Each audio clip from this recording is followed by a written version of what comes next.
Another day, another random SCP. SCP-830. Object Class Safe. Special Containment Procedures.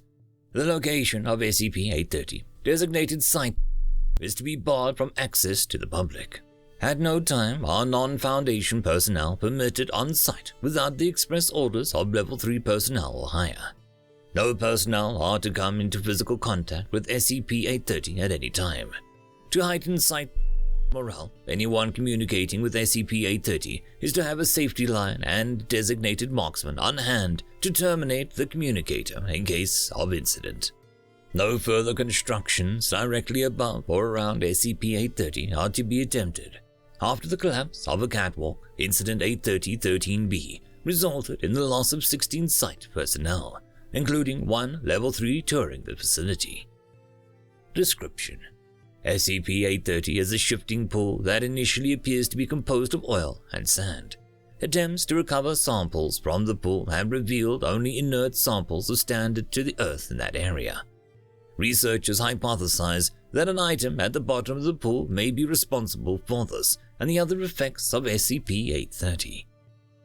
Any humans coming into physical contact with SCP-830 are drawn into the pool itself and, presumably, killed.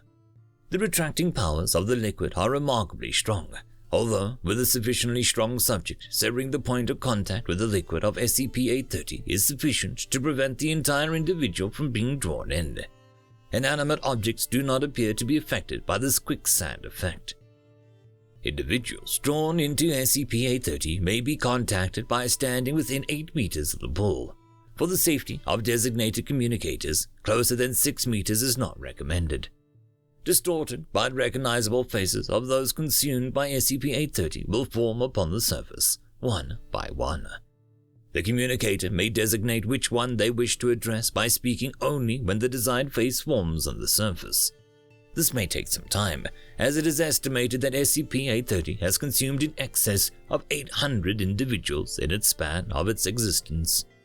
Communicators should be trained extensively in human psychology and interrogative techniques.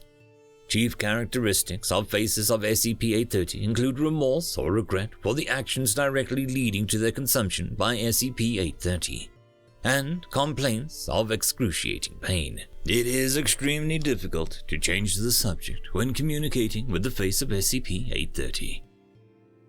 Non-Foundation personnel within SCP-830 are predominantly occultists of the and traditions, apparently eliminated by the Chaos Insurgency from the years 19 to 19 before SCP-830 was seized by Foundation personnel in 19.